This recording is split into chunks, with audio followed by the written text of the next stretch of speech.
Welcome to Taking Stock for the week ending 13th of February 2026, where myself, Tim Lincoln, and our Head of Stock Doctor Research, Kien Trinh, stream to you all things share market. But before we begin, just a reminder that all the information we share on Taking Stock is all of general nature and shouldn't be construed as personal advice, and all of the data, performance metrics that we also present, all historical and shouldn't be relied upon as a guide for future performance. Well, Kien, the reporting season is certainly off to an incredibly volatile start. It's really a story of two separate areas of the market. Firstly, the ASX 20 or ASX 50, which contains all of your large cap stocks, holding up okay. But when you dig below the surface, it's a real mess and a real challenge at the moment with anything that's related to tech, software as a service, or general software businesses getting absolutely hammered at the moment. And that obviously includes Pro Medicus yesterday, trading a massive discount. CSL's already been hammered, so some healthcare. Interesting to see what happens to Cochlear results. But CBA is an example of one of the large caps that's holding up okay. But yeah, it's certainly a challenging start to reporting season, especially from that tech sector, and gold's sort of starting to wobble a bit as well. But it reinforces the point that share price reactions are totally unpredictable, even in the high-quality businesses, and that management during reporting season, or active management of your portfolios during reporting season, is critical. And in an environment like this, it's really important that we block out the macro headlines, try to ignore them as much as possible, and really focus on managing the risks in your portfolio as companies report. Ensure that you're diversified across at least 15 stocks, and very, very important, because even the high quality stocks, as we're seeing today with CSL and Pro Medicus and many within that tech sector, can be incredibly volatile. So let's now turn it to a few of our star stock highlights. Earlier in the week, we saw insurance brokers such as Steadfast and AUB Group come under pressure based on the whole AI threat theme, despite no announcements. Yeah, and what was behind that, Kien? And I'm sure the AI theme was a key contributor to it. Yeah, not only the results are contributing to volatility, but also these thematics as well, Tim. But Yeah. reports suggest that OpenAI, they approved their first insurance app on ChatGPT, and that allows personalized home insurance quotes. The concern here is that AI could increase competition in simpler insurance products sold online. And Steadfast, they do have greater exposure to personal and small business insurance, with some estimates suggesting around up to 35% of their earnings could face disruption risks over time, while AUB, they are more diversified, but both were sold down on the thematic. Yeah, really, really fascinating stuff, isn't it? It's a day by day thing, but yeah, the whole AI threat is gathering momentum. But I'm still sure that great companies are, they're innovative, they're staying ahead of the curve, and many of our star stocks are those great businesses that I'm sure are focused on constant innovation. And staying on the topic of AI disruption, Kian, it's also worth thinking about what this could mean for property platforms like REA, who are incredibly innovative. And they've enjoyed very strong profit margins and market-leading returns on equity over time. So what's the potential threat, or what do they need to do to counteract the whole AI disruption story? Yeah, it's very interesting here because currently less than around 2% of traffic, property searching traffic, comes through AI platforms. But if AI agents begin filtering property searches based on personal data, the traditional website model could shift. That may eventually impact premium listings and advertising revenue for REA. It's not immediate, but it's a structural active risk that we're monitoring at the moment. Yeah, and yeah, we just got to be aware of it and just watch it like a hawk, don't we? But the numbers will reflect at the end of the day how a company is performing over time relative to all sorts of competitive threats at the end of the day, and how they counteract those. And so let's now stay on focused on REA, Kien, and in particular their result On the surface, it looked broadly in line with expectations. So why was their share price hit so hard? Yeah, another growth stock also sold down, Tim.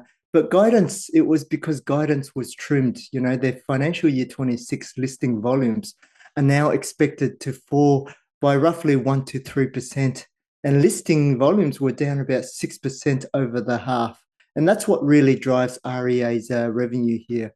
But the company was able to offset this with strong pricing and margins. They remain actually quite healthy, and they are conducting a 200 million buyback as well. So that's also going to help support at least their earnings per share and return on equity. Okay, excellent. So the sell-off reflects housing volumes and AI disruptions rather than a breakdown in the company's fundamentals. And this could present, long-term opportunities for investors to get into a high-quality business at significantly discounted prices. And that goes for all of our high-quality stocks that are being sold off at the moment. Probably, as long as history repeats, representing great opportunity, but we just got to wait and see their results as they flow through, make sure that quality's still in place. And then if they're been significantly oversold, then obviously that does represent some opportunity. But more on that in a moment. We'll focus on a little bit of tactical element there for Pro Medicus during under the microscope. Moving now to another big move at Kien, CSL. Their share price has certainly been walloped over the last few months. The result, though, looked mixed, and the CEO transition caught the market off guard. It seems like the company is unable to regain its once really strong footing. Yeah, I mean, CSL used to be quite a wonderful business, and underlying profit, it actually fell 6% and missed expectations. And that was due to softer sales in their key plasma products like hemoglobin and also albumin. CSL kept full year guidance, which means that they expect quite a stronger second half. So that's the challenge here. And management do expect improvement here, but part of the earnings support came from lower research and development and administration spending, which does raise sustainability questions. Yeah, good stuff, Kien. And the interesting thing is the world will always need blood and plasma, and I can't see AI being a threat in the short term to creating an artificial form of blood. So hopefully CSL can get back to that former glory, quick, smart, and focus on that core business being blood and plasma, and do something about some of their other underperforming business units. But the surprise retirement of the CEO adds another layer of uncertainty, particularly with US tariff policy still evolving. That said, the stock is trading at a significant discount to many fair value estimates, but patience will be required, especially if they can meet their second half guidance. Yeah, definitely. That will be the one to watch with CSL. But again, please don't forget to turn to our corporate calendar to keep on top of the upcoming announcements next week, especially next week, given how busy it is. But also, we saw a few announcements this morning. Cochlear's result came out, and it looks like the results came in at the lower end of guidance. Also, announcement came out from Westpac as well with their quarterly update, which again was quite strong. So we're pretty pleased with that. And now to Under the Microscope, Kien. And this week we're going to focus on medical imaging software business, Pro Medicus. That's a very, very hot topic at the moment, isn't it? But first, just a quick reminder that if you've got any family or friends out there who you think would benefit from Stock Doctor and they're like-minded and passionate about share market investing, then just get them to jump on our website and grab a 14-day trial, and we'll hold their hand through the process. And you benefit in receiving a $200 discount off your next renewal too. But we grow through your organic word of mouth. So the more people you refer to us, the stronger we'll become and the more innovation we can apply. Righto, Kien, on to Pro Medicus. The stock has a history of outperforming expectation, but not this time. Pro Medicus fell more than 20% following their result yesterday. What was so concerning in their result, Kien? Yeah, Tim, it looks like growth stocks continue to be quite sensitive at the moment. anything. And revenue here grew by 28% with underlying profit, the underlying earnings rising 30%. But both was a 5% miss to market expectations, and margins were also softer than expected, and earnings are now heavily weighted towards the second half, and especially due to the contract timing, particularly the large Trinity Health rollout in the US, Tim. Yeah, okay, good stuff, Kien. Given that the stock has also declined by 50% over the last year or so, trend-sensitive investors should remain on the sidelines because it's triggered both SD Max and SD30 TSR. But opportunists are obviously waiting there. If their numbers still look good, then they're probably representing great opportunity. But the share price weakness does appear to be an overreaction, Kien. Is the long-term thesis still intact for Pro Medicus? Yeah, when you're looking at this stock, you should look at the addressable market. And the key growth drivers are still intact, with earnings growth expected to exceed 30% over the next few years. And that large Trinity Health contract, one of the largest not-for-profit hospital networks in the US, is being rolled out in stages, with several hospital groups going live before the year end. Importantly, though, major customers like Yale and Mayo Clinic, they are in renewal discussions with contract terms often exceeding 10 years. And on top of that, Tim, Pro Medicus is expanding beyond radiology into cardiology and soon pathology as well. That means more departments using their platform, and then that contributes to higher revenue per hospital. And of course, you've got AI. That AI theme continues to be concerned for many investors, but it's more likely to enhance Pro Medicus's platform than disrupt it. Management views it as an additive to pricing power as opposed to replacement threats, especially it's going to contribute to their workplace efficiencies as well. Yeah, the AI threat is certainly smashing the stock at the moment, but that pipeline of opportunity and their innovative mindset again is what's starting to present what I believe to be no guarantees. A good opportunity in a stock that's still got a very strong growth pipeline there in the US. The stock is also trading at a significant discount to fair value now, but the PE still looks high. Is that a concern, Kien, even though the PE also has come down significantly? Yeah, that's right, Tim. I mean, PE ratios, especially for growth stocks, are not very useful like Pro Medicus because it doesn't actually capture the scalability of this high margin capital light software model with long duration contracts and very strong cash flows into the future. And if growth continues, the multiple naturally compresses over time. And importantly, and this is what we love to see, that the CEO, founder, Sam Hubert, still owns roughly 23% of the company, together with his other co-founder, Tony Hall, who owns a similar amount. So serious skin in game. The two founders are still there. They're backing the business. They haven't sold down stock much at all. So they're there for the long haul. And while they're there, obviously the company stands in good stead to continue to grow that pipeline of opportunity in the US. And obviously that skin in the game aligns really, really strongly with shareholders. There appears to be a valuation reset driven by margin sensitivity and earnings timing, not contract weakness. So that's really, really important with that strong pipeline in the US. The key now is execution, though, into the second half, making sure those contracts are won. And if that materialises, then the confidence can be rebuilt. And obviously, if that occurs, then opportunities in a much lower stock price can be realised.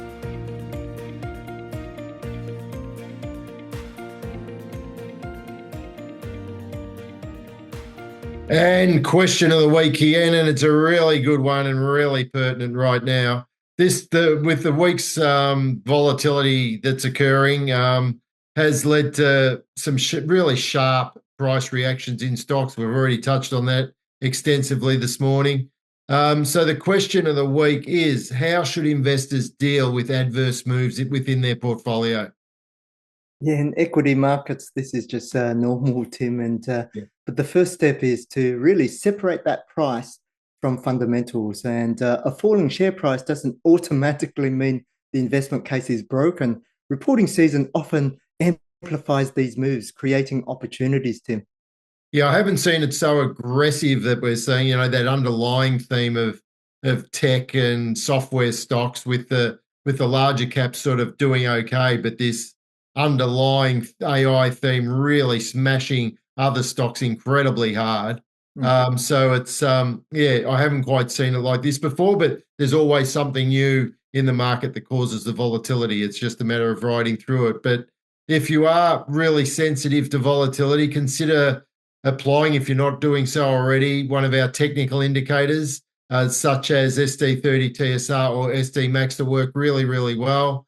Here, you need to be systematic with your approach and sell out of a stock once it triggers the stop loss indicator, which would mean, because of the sensitivity, the benefit of that for you would mean that you're sitting in a lot more cash at the moment, not exposed to the volatility. So, two indicators that work really, really, really well over the long term, together with our other more opportunistic indicators or strategies, being the equal weight or no rebalance approach, all documented within the exit and entry strategy white papers and videos available within the Resource Centre.